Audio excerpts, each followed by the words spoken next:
পছন্দ করেই হয়, কিন্তু সুখী দাম্পত্য হয় কি? পছন্দের সঙ্গে বোঝাপড়াই দিতে পারে চিরকালীন সুখী দাম্পত্য।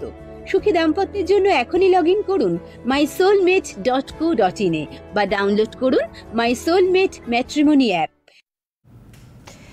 নমস্কার, সর্ববিষয় জ্যোতিষ অনুষ্ঠানে আপনাদের সবাইকে অনেক অনেক স্বাগত জানাচ্ছি এবং অবশ্যই এই অনুষ্ঠান সর্ববিষয় জ্যোতিষ নিয়ে আমরা এগিয়ে চলব এবং আমাদের সঙ্গে অবশ্যই রয়েছেন কৌশিক ডি কাশ্যপ। অনেক স্বাগত জানাবো দাদাকে আমাদের অনুষ্ঠানে আসার জন্য। নমস্কার, সকলকে আমার আন্তরিক প্রীতি, শুভেচ্ছা, অভিনন্দন, বড়দের আমার শ্রদ্ধা এবং প্রণাম জানিয়ে আজকের অনুষ্ঠান শুরু করছি। দেখতে দেখতে মে মাসেরও শেষে চলে এলাম, 2025-এর 5 মাস কাটলো, আর হাতে গুনে মোটামুটিভাবে জুন জুলাই আগস্ট কাটাতে হবে, বুঝলেন তো? তাহলে এই বছরটা একটুখানি গতিপ্রাপ্ত হবে। বছরের শুরু থেকেই বলছিলাম হ্যাঁ যে সেপ্টেম্বর অন্তত আমাদের স্বাধীনতা দিবসের পর, কিন্তু মনে মনে ধরতে হবে সেপ্টেম্বর থেকে বছর শুরু হবে। গতি প্রকৃতি কিন্তু সেদিকেই যাচ্ছে। সুতরাং বাদবাকি এই কটা দিনও খুব খুব খুব শান্তমতো বুঝে শুনে কাটাতে হবে। এরকম প্রাকৃতিক অবস্থা তো দেখতেই পাচ্ছেন কি হচ্ছে। সুতরাং সব কিছুই আমরা ডাকছি, প্রকৃতির তো রোষানল বলা যাবে না। আমরা ইচ্ছাকৃতভাবে এই যুদ্ধটা প্রকৃতির সাথে শুরু করেছি, সুতরাং তার থেকে ক্ষমতা আমাদের বেশি নেই, তিনি যা করার করছেন। সেই বিষয়ে সাবধানতা অবলম্বন করতে হবে। কাজে কর্মে এপাশ ওপাশ তো যেতেই হয়, মানুষকে যেতে হবে, কিন্তু সাবধানতা সর্বক্ষেত্রে অবলম্বন করব। শারীরিক ক্ষেত্রেও সাবধানতা অবলম্বন করতে হবে, কারণ বছরের শুরুতেই জলবাহিত রোগের কথা বলা হয়েছিল, বাচ্চাদের থেকে বয়স্ক মানুষদের সাবধানতার কথা বলা হয়েছিল। তার কারণ ওই ফুসফুস সংক্রান্ত রোগ, সর্দি কাশি জ্বর এরই প্রকোপের কথা বলা হয়েছিল। সেটাই এখন কোভিডের একটা ভ্যারিয়েন্ট রূপে আবার দেখা দিচ্ছে। ভয় পাওয়ার কিছু নেই, কিন্তু সতর্কতা সচেতনতার প্রয়োজনীয়তা আছে। বাড়িতে বাচ্চা এবং বয়স্ক মানুষ থাকলে তাদের তো অবশ্যই সঠিকভাবে টেক কেয়ার করে রাখতে হবে। গ্রহ নক্ষত্র তো ঘুরছে অনবরত বাই বাই বাই বাই করে, সুতরাং এই ঘূর্ণন্ত গ্রহ নক্ষত্রের চলবে। কিন্তু গ্রহ নক্ষত্র ঘুরতে ঘুরতেই যে ভাইব্রেশনটা সৃষ্টি করে, সেই ভাইব্রেশনটা আপনাকে আমাকে বুঝে নিয়ে কিন্তু আপনার আমার জীবনের কর্ম করতে হবে, এটাকে মাথায় রাখতে হবে। যা খুশি তাই করলে হবে না। দেবদী যে ভক্তিপরায়ণ হতে হবে, কিন্তু দেবতার হাতে সব ছেড়ে দিলে হবে না। আমাদের প্রকৃত আমাদের যদি হিন্দু ধর্ম সনাতন ধর্মের কথা বিচার বিশ্লেষণ আমরা করি, তাহলে কিন্তু সেই বাণী কৃষ্ণ অর্জুনকে শুনিয়েছিলেন। কৃষ্ণ অর্জুনকে শুনিয়ে বলেছিলেন, এবার তুমি তোমার কর্ম করো, তোমার কর্ম তোমার হাতে, আমি তোমার হয়ে কিন্তু কর্ম করে দেবো না। আমি যা পৃথিবীর জ্ঞান দেওয়ার দিলাম, যা বোঝানোর বোঝালাম, কর্ম এবার তুমি করো। যে কোনো দিকেই কর্ম তুমি করতে পারো, যা তোমার মনে হয় সেটাই তুমি করতে পারো। কৃষ্ণ কি কর্ম করেছিলেন? করেননি, কিন্তু কেবলমাত্র কর্ম করার অনুপ্রেরণা দিয়েছিলেন, সঠিক দিশা দিয়েছিলেন, জোর করেননি। এটাই হচ্ছে প্রকৃত হিন্দু ধর্মের সারমর্ম। সুতরাং আপনি আমি মানুষ, হিন্দু ধর্মাবলম্বী অন্তত যারা, তারা যদি ভাবি প্রত্যেক অমাবস্যা পূর্ণিমা পালন করলে কিংবা ভগবানের দরজায় ফুল বেলপাতা চড়ালেই ওনারাই বোধহয় হাঁটি হাঁটি পায়ে পায়ে এসে আপনারা আমার জন্য সব কিছু করে দেবেন, তাহলে বোধহয় কোথাও বোঝার ভুল হচ্ছে। তার কারণ সিম্পল, ওই মহাভারতে যেটা সারা পৃথিবী আজকে মান্যতা দিচ্ছে, সুতরাং ওই গীতার বাণীটাকে স্মরণ করলেই হয়। টোটাল বাণী স্মরণ করার বিষয় নেই, বিষয়টাকে স্মরণ করলেই হয়। সুতরাং আপনি আমি তো অর্জুন, কর্মটা আপনাকে আমাকে করতে হবে। দিক নির্দেশ গ্রহরা করে চলেছে, অবশ্যই ওপরওয়ালার ম্যানেজমেন্টশিপে করে চলেছে। সেই ভাইব্রেশনটাকে বুঝতে হবে, কর্মটা আপনাকে আমাকে করতে হবে। রাহুকেতুর পরিবর্তন 29 তারিখ হবে, আজকে 27 তারিখ, হ্যাঁ 18 তারিখ হয়েছে। যারা মীন রাহুকেতু মানেন তাদের মতে হয়েছে, আমার মতে 29 তারিখ হবে রাত্রিবেলা রাহুকেতুর পরিবর্তন। তারা কুম্ভ এবং সিংহ রাশিতে যাবেন। সেখানে রাহুকেতুর পরিবর্তনের হওয়ার সঙ্গে সঙ্গেই আগামী জুন মাসের 6 তারিখের আগেও প্রায় বোধহয় মাসখানেক আগেই আমি অ্যাওয়ারনেসটা অন্তত পশ্চিমবঙ্গবাসীকে বা ভারতবাসীকে বলেছি। তবুও একটা বৃহৎ অনুষ্ঠান সম্ভবই অ্যাস্ট্রোয়ে করা আছে, প্রায় 2 সপ্তাহ আগেই করে রেখেছি, পরপর আপলোড হচ্ছে, ওটাও আপলোড হবে, জুন মাসের শুরুতেই হয়ে যাবে। সেখানে কিন্তু আগামী মোটামুটিভাবে জুন থেকে সেপ্টেম্বরের ফার্স্ট উইক অবধি, মানে 12 তারিখ অবধি, 6 জুন থেকে সেপ্টেম্বরের 12-14 তারিখ অবধি আমাদের যথেষ্ট সাবধানতা, কিন্তু এটা গ্লোবাল অ্যালার্মিং বলা যায়। তার কারণ সেরকমই পরিবেশ পরিস্থিতি তৈরি হচ্ছে আকাশে গ্রহ নক্ষত্রের এফেক্টে। সুতরাং গ্লোবালি সেখানে নানা কিছু ঘটনাবলী ঘটতে পারে। প্রাকৃতিক আপদ বিপদ ঝঞ্ঝাত ছেড়েই দিলাম, তার সঙ্গে ভূমিকম্প থেকে কোথাও ভয়ঙ্কর অগ্নুৎপাত, ওগুলো তো সাধারণভাবে প্রাকৃতিকই ব্যাপার, সেগুলোকে যদি আমরা সরিয়েও রাখি তাহলে কিন্তু ম্যানমেডও প্রচুর কিছু হাঙ্গাম কিন্তু এই জুন মাসের 6 তারিখ থেকে শুরু হবে, যেটা সেপ্টেম্বরের ফার্স্ট উইক, সেকেন্ড উইক অবধি অলমোস্ট চলবে। যার ফলে আমি প্রথম থেকেই এই বছরটা শুরুতে শাম্ভবী অ্যাস্ট্রো এবং সিটিভিএনের পর্দায় একটা কথা হাসতে ইয়ার্কি মেরে বলে যাচ্ছি যে 2025 শুরু হবে কিন্তু সেপ্টেম্বর থেকে। বারবার বলছিলাম, মানুষ বুঝতে পারছিলেন না কেন বলছিলাম। তারা ভাবছেন যে দৈনিক রাশিফল শুনলেই হবে, ফলোয়ারিনী অমাবস্যা থেকে এরপরে সব নীলাচল পর্বতে ঝাঁপিয়ে পড়বে, সামনে আষাঢ় মাস আসলেই অম্বুবাচী আসবে। মোটামুটিভাবে এইসব অমাবস্যা পালন করে আর অম্বুবাচীর সময় নীলাচল পর্বতে ঝাঁপিয়ে পড়লেই মোটামুটিভাবে বোধহয় আমাদের সব সমস্যার সমাধান হয়। জানি না সমস্যার সমাধান হয় কি না, তবে ভারতবর্ষের গতির সাথে যদি আমি তো বাঙালি, যেহেতু বাংলা থেকে এই অনুষ্ঠানটা বাংলা ভাষায় করছি, সুতরাং বাঙালি হিসেবে আপনার আমার যদি এখনও অবধি, বারবার আমি বলি, এখনও অবধি যদি আমরা সজাগ না হই, আমার দেশ 4 নম্বর অর্থনীতি কিন্তু হয়ে গেছে। সেখানে পার ক্যাপিটা ইনকামে জাপানের থেকে আমরা অনেক পিছনে। জাপানের থেকে আমাদের জনসংখ্যার বিচারটা কিন্তু, যে অর্থনীতিবিদরা আপনাদের এই কথাটা বলছে পার ক্যাপিটা ইনকাম জাপানের কাছে আমরা ক্ষুদ্রতম, তারা কিন্তু এটা বলছে না মুরগির মাংসর কিলো জাপানে 1050 থেকে 1150। সারা ভারতবর্ষের যে কোনো প্রভিন্সে আপনি ক টাকা কিলো সেরা মুরগির মাংস কেনেন, এটাকেও কিন্তু হিসাব করতে হয় ইনকামের সাথে আপনার আলটিমেট এক্সপেন্ডিচার কী হচ্ছে। তারা কিন্তু এটা বলছে না পার ক্যাপিটা ইনকাম। সুতরাং IMF-এ তো সব বোকা অর্থনীতিবিদরা বসে আছেন, তারা ভারতকে 4 নম্বরে তুলে দিয়েছেন জাপানের ওপরে, এবং তাদের পরিসংখ্যান অনুযায়ী আমি কৌশিক ডিকাশ্যপ দেখুন 2023 সাল থেকে বৃহস্পতি শনির স্মরণ থেকে আমি বলছি আগামী 10-15 বছর ভারতবর্ষের, বারবার বলেছি, আমি আমার শাস্ত্রের ওপর জোর রেখে বলেছি। আজকে অর্থনীতির কাগজে হোক কিংবা ভারতবর্ষের প্রভাব সারা বিশ্ব সংসার দেখার ফলে হোক, সেদিকেই কিন্তু ভারতবর্ষ যাত্রা করছে। এই যাত্রা কিন্তু থামবে না, কনফার্ম থাকতে পারেন। মানে আমি গত সপ্তাহে দিদি একটা চেম্বার করতে গিয়ে একটা ছেলেকে ইয়ার্কি মেরে বললামও বটে, বুঝলেন, তাকে বললাম পড়ার জন্য বিদেশে অবশ্যই যেতে পারিস, আমার দেশে এখনও সেই ইনফ্রাস্ট্রাকচার হয়নি হায়ার স্টাডিজের ক্ষেত্রে, আমরা আলোচনায়, বাট ওই দেশে থাকবো কি না এটা ভেবে নিবি, কোন দেশে পাবি সেটা তো এখনও ঠিক নয়। তার কারণ হচ্ছে ডক্টরেট পোস্টডক শেষ করার পর ভারতবর্ষের যা ছবি ততদিনে তোর সামনে থাকবে, আশা রাখি আমি জ্যোতিষশাস্ত্রী হিসাবে। বিদেশে থাকতে বোধহয় তোর প্রয়োজন হবে না, অন্তত পক্ষে কর্ম বা অর্থনীতির নিরিখে। সুতরাং বাবা মাকে ছেড়ে অন্য প্রভিন্সে প্রয়োজনে থাকতে আজকেও হচ্ছে, আগামীতেও হবে, ওটা আলাদা প্রশ্ন, কিংবা জন্মছকের প্রভাব থাকলে। কিন্তু বিদেশেই থাকতে হবে বোধহয় সেই প্রয়োজন হবে না। হাসতেই বললাম, তখনও তো IMF-এর রিপোর্ট আসেনি বা নীতি আয়োগের চেয়ারম্যান সেটা ঘোষণাও করেননি, কিন্তু এটা তো আমার জ্যোতিষশাস্ত্র আমাকে দেখাচ্ছে। আজকে থেকে তো আমি কথাটা বলছি না, এবং আমি ভুল বললে বলতেই থাকি, ঠিকটা বললেও একই কাণ্ড করি আমি।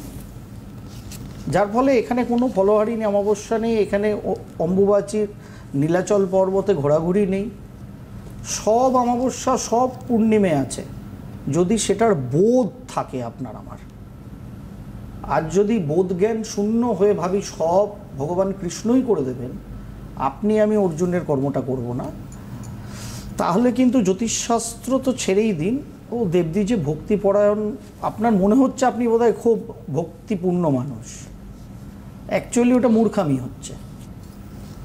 এবং ওই ভক্তিওয়ালা মানুষকে কিন্তু যখন খুশি অধর্মের সুশ্রুড়ি দিয়ে বড় ধার্মিকতার রেভলিউশনে জড়ানো যায় না, বরং অধার্মিকতার রেভলিউশনে তারা জড়ায়, যেটা আমরা অন্য ধর্মের মানুষকে দেখি। ধর্মকেন্দ্রিকতা মানে এই না, ধর্মকেন্দ্রিকতা মানে সহনশীলতা, ধর্মকেন্দ্রিকতা মানে সেই ধর্মটাকে প্রকৃত ধারণ করে নিজে ভাবটাকে বোঝা, নিজেকে বোঝা, সেই ধ্যান ধারণাটার ক্ল্যারিটি থাকা। রোজগারের জন্য অনেকে অনেক কিছু বলবেই, দোষ তাদের নয়। আপনি আমি কোনটা পারচেস করব সেটা আপনার আমার ওপর নির্ভর করছে। কোনটা কখন আপনার আমার প্রয়োজন সেটা আপনি আমি বুঝবো। কোনো দোকানদার, কোনো বিজ্ঞাপনদাতায় আপনার আমার বাড়ি এসে জোর করে পকেট থেকে পয়সা নিয়ে গিয়ে প্রোডাক্ট ঢুকিয়ে যায় না সার্ভিস দেয়? দেয় না তো। যারা মনে করবেন খালি বিয়ে ছেলে মেয়ের দেব না, যে একটা সুস্থ সুন্দর দাম্পত্য জীবনে তাদের প্রবেশ করাবো, তারা মাই সোলমেটের হাত ধরছেন এবং আগামীতেও ধরতেই থাকবেন। যতদিন ভাববেন খালি ছেলে মেয়েটার বা ভাই বোনটার বা নিজেরা কেবল বিয়ে করব, জাঁকজমক করবে, যে আমার ঘরে একটা নতুন বৌমা এসছে বা আমার একটা সুন্দর টুকটুকে জামাই পেয়েছি, যারা এই ধারণা নিয়ে চলবেন তারা যে কোনো ম্যাট্রিমনিতেই দৌড়াবেন, এটাই স্বাভাবিক।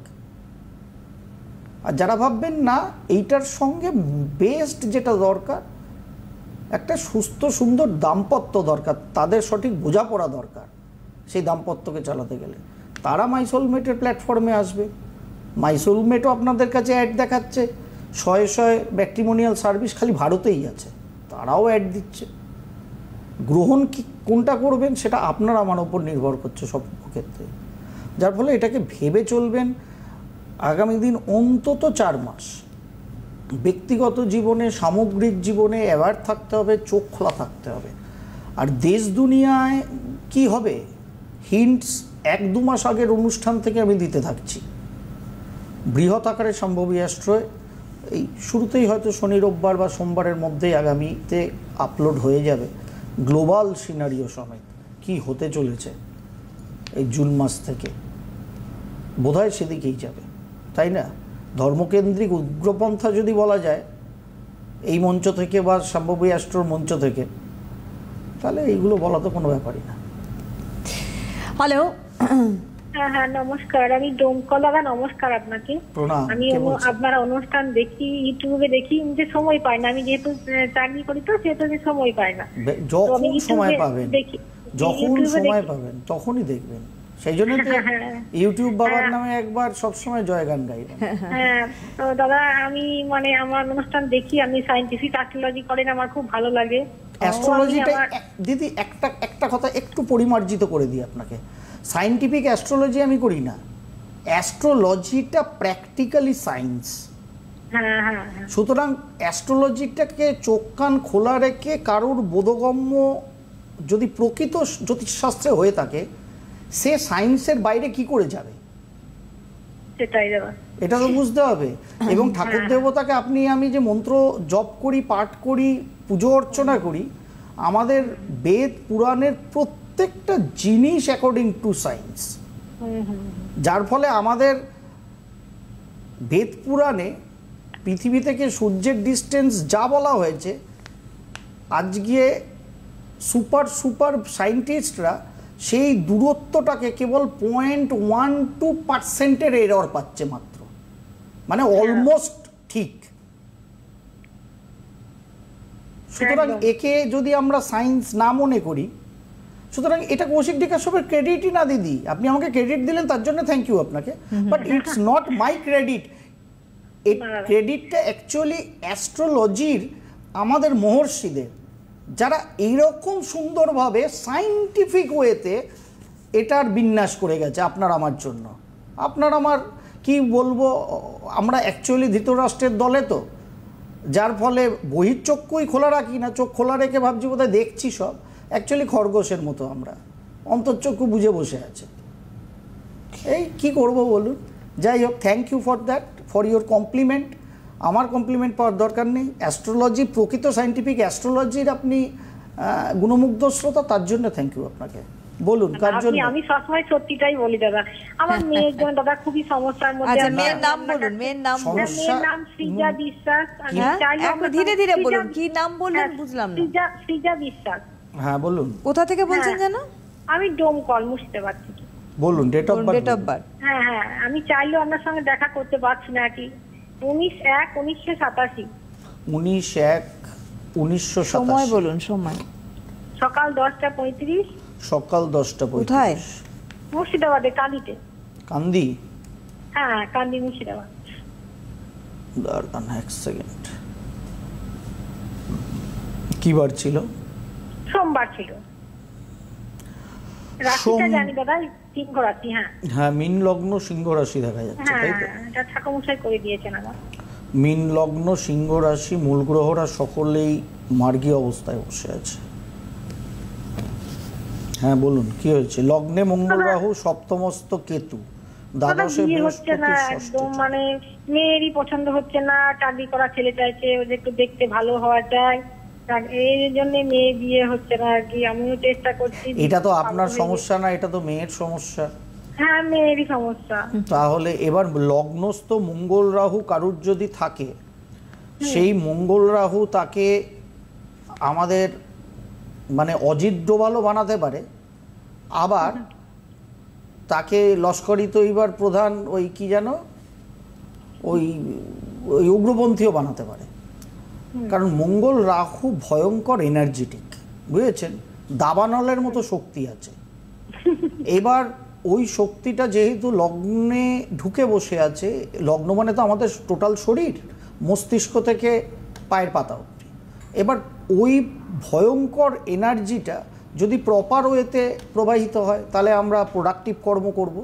আর যদি প্রপার ওয়েতে প্রবাহিত না হয়, তাহলে ওই এনার্জিটা আমাকে ধ্বংস করবে। এটা সিম্পল সায়েন্স। যার ফলে মঙ্গল রাহুর লোকেদের প্রচুর এনার্জি থাকে, কিন্তু সেই এনার্জিটা যদি প্রপার ওয়েতে প্রপার দিশায় যদি সেটা প্রবাহিত না করা যায়, তাহলে এনার্জি অলওয়েজ সেলফ ডিস্ট্রাকশন করে। আপনার মেয়ের সপ্তমস্থ কেতু এমনি বৈবাহিক দাম্পত্যে বাঁধা, লগ্নে মঙ্গল রাহুর অঙ্গারক দোষ, মঙ্গল দোষ, সেটা তো অ্যাস্ট্রোলজিক্যাল পয়েন্ট অফ ভিউ থেকে বাঁধা। কিন্তু ওকে দ্বাদশস্থ বৃহস্পতি, চন্দ্র বৃহস্পতির জীবযোগও আছে, মন মানসিকতাতে। অ্যাকচুয়ালি আপনার মেয়ের প্রবলেমটা কি জানেন? আপনার মেয়ের প্রবলেমটা হচ্ছে, ও হচ্ছে এক বজ্ঞা গোয়ার গোবিন্দ, ভালো মনের মানুষ, মন ভালো কিন্তু এক বজ্ঞা গোয়ার। এইটা হয়ে যাচ্ছে বড় প্রবলেম। এখান থেকে ফ্লেক্সিবিলিটি চাই। আজকে 27শে মে ফোন করেছেন, 29শে মে আগামী পরশু দিন কেতুটা সপ্তম ভাব থেকে সরে যাবে। ওরও জন্মকালীন সপ্তমেই কেতু ছিল, যার ফলে এতদিন চেষ্টা করেছেন, হচ্ছে না। দেখুন এখানে অঙ্গারক দোষ, মঙ্গল দোষের শান্তি করা। আগামী পরশু দিন রাহু কেতুটা যখনই শিফট হয়ে যাবে, মেয়েকে বোঝানো এবং ধীরে ধীরে ধীরে ধীরে বৈবাহিক দাম্পত্য জীবনে প্রবেশের জন্য চেষ্টা করা। সেটাকে যদি করা যায়, তাহলে মোটের ওপর একটা পজিটিভিটি কিন্তু আগামী বছর, আগামী কেন 2 বছর এখনও থাকবে, সেটাকে পাওয়া যেতে পারে বৈবাহিক দাম্পত্য জীবনের জন্য। আপনার মেয়ে চাকরি বাকরি করে? স্কুলে চাকরি করে। তো আমি পাত্র চাকরি করাই চাইছি এবং দেখতে একটু ভালো চাইছি, মানে মেয়ে চাইছি আর কি। মানে এখন জোর করে তো আমি দিতে পারছি না। না, মেয়ে দেখতে ভালো চাই, চাকরি করা চাই, পুরুষ মানুষকে তো রোজগার করতেই হবে, এটা স্বাভাবিক। আর মেয়ে দেখতে আপনার ব্যাপার হচ্ছে আপনার মেয়ে চাকরি করা স্বামী হবে, কারণ ষষ্ঠপতি সপ্তমপতি একাদশে যখন বসে আছে, সুতরাং ওর চাকরি করাই স্বামী হবে। হ্যাঁ, চাকরিই করবে, সে ব্যবসা করবে না, সে চাকরিজীবী হবে।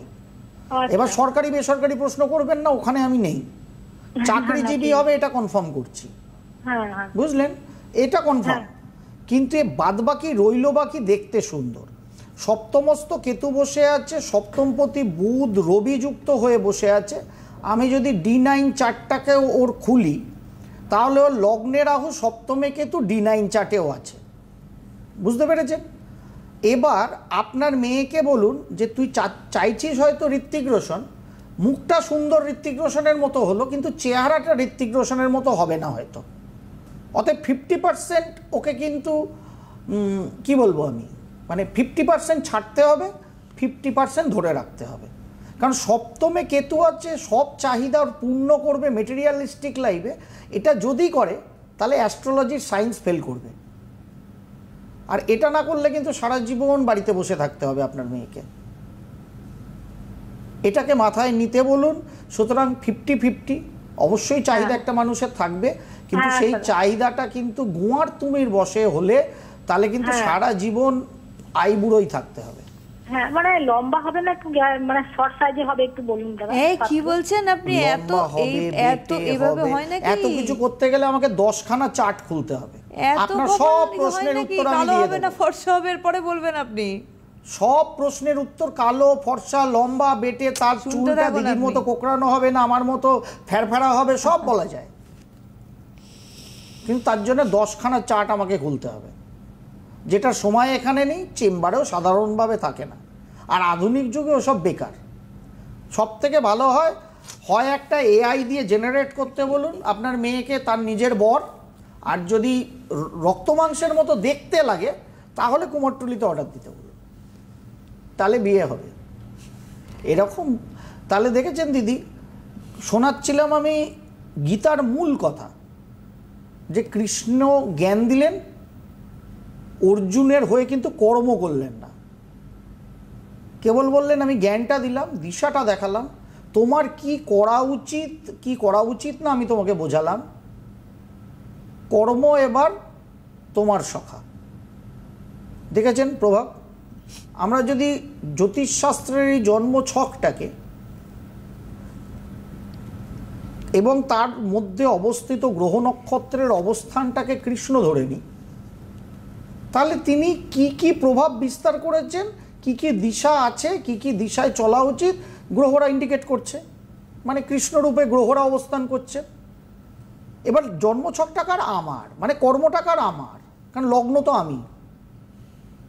তাহলে আমি অর্জুন, আমি যদি ভাবি না আমি তীর-ধনুক তুলব না, আমার সামনের মানুষগুলোকে আমি মারতে পারবো না, ওরা আমার পরিবারের মানুষ, আমার আত্মীয় পরিজন কুটুম্ব, প্রয়োজন নেই সেখানে আমার সতের ধ্বজা তোলার, অসতের ধ্বজায় সারা জীবন ঊর্ধ্বে উঠে থাকুক পশ্চিমবঙ্গের মতো, তাহলে এটাই হবে। সুতরাং গ্রহ নক্ষত্র কৃষ্ণরূপে প্রভাব বিস্তার কি করেছে, কোন দিশা হওয়া উচিত, কোনটা উচিত না সেটা বলছে, এটাই বলে অ্যাস্ট্রোলজি। কাকে বলছে? লগ্নকে ইন্ডিকেট করছে। লগ্ন মিন্সকে আমরা, মানে যার জন্মছক, সেই মানুষটা কিন্তু অর্জুন। এবার কোন দিশায় কোন পাটে কিভাবে কাজ করব আপনার আমার হাতে, এটাকে বুঝে নিয়ে চলতে হয়। জ্যোতিষশাস্ত্রী তো সেখানে শিশু, জ্যোতিষশাস্ত্রী ও কেউ না, ওই রথের ওপরে, অর্জুনের রথের ওপরে বসে থাকা হনুমানজির মতো। আমি ভাবলাম আপনি বললেন যে সায়েন্টিফিক অ্যাস্ট্রোলজি নিয়ে আপনি কথা বলেন কৌশিকবাবু, তার জন্য আপনাকে আমার খুব আপনার এই প্রোগ্রাম ভালো লাগে। তারপরে আপনি চলে গেলেন ছেলে লম্বা হবে না বেটে হবে। আগে আমাদের বুঝতে হবে আমরা কি চাই, সবার আগে শাস্ত্রটাকে আগে মানে ভালোবাসতে হবে। ওনাদের মুশকিল না, মুশকিলটা হচ্ছে এই প্রভাবেই প্রভাবিত করেছি তো আমরা জ্যোতিষশাস্ত্রকে। লম্বা বেটে, চুল কোকড়া হবে, ফর্সা হবে, কালো হবে, না এটা কখনোই এগুলো বলা যায়, এগুলো বলা যায়, বাট এইগুলোর প্রয়োজনীয়তা বেশি না দুজনের বন্ডিং এর প্রয়োজনীয়তা? একদমই তাই। আজকের হাতে সময় নেই, অবশ্যই বলে রাখি একটুখানি 4 তারিখ তো আসানসোল আছেই, একদম বুকিং অন আছে আসানসোলের জন্য। 18 জুন দুর্গাপুর, 19 জুন বর্ধমান। অনেক ধন্যবাদ দাদাকে, ধন্যবাদ আপনাদের জানাই, নমস্কার।